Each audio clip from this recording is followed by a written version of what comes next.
is Dr. Nicole Weekly, and last year I voiced my concerns for the growing irresponsibility of government, fearing that if left unchecked, we were on a path toward destruction similar to the country that my family fled from. This concern has increased over this last year, and frankly, we're approaching a time I fear that we cannot turn back. Over the last 15 years, I've worked with children across home, school, and clinic settings with leading nonprofits and universities in our nation. As a scientist practitioner who cares deeply about education policies, I believe that SJ8 is a long-standing solution to the heart of the issue. Children, particularly those in marginalized populations, have often been described as canaries in the coal mine because negative outcomes will show in them first, and it is up to us to quickly adjust policy. I have never before experienced the despondency that I'm seeing in a field of mental health and education. The top-down policies that have come from Washington for generations have created a cascade of secondary and tertiary effects that impact, without fail, those who are most at risk. This has never been more evident than during the last 2 years, where education and intervention services have been desecrated while referrals for mental health and issues are through the roof.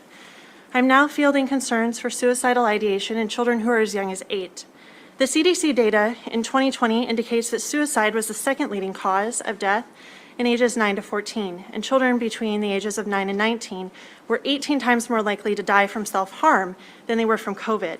Yet our recent child health policies are entirely myopic and void of data-based decision-making. I joined this bipartisan effort to enact Article 5 because even though our system is struggling, we still have the ability to course correct. We know that focused, individualized interventions lead to the greatest results for our clients, and I would argue that is the same in politics.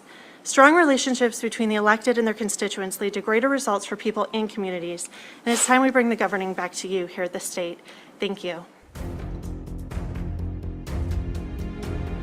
I'm here live in Philadelphia at the Tomb of the Unknown Soldier. When you hear the phrase lives, fortunes, and sacred honor, these are the folks we should think of, those who anonymously gave their lives. Well, today you have a chance to volunteer. You need to volunteer for conventionofstates.com, the movement that's going to save the country.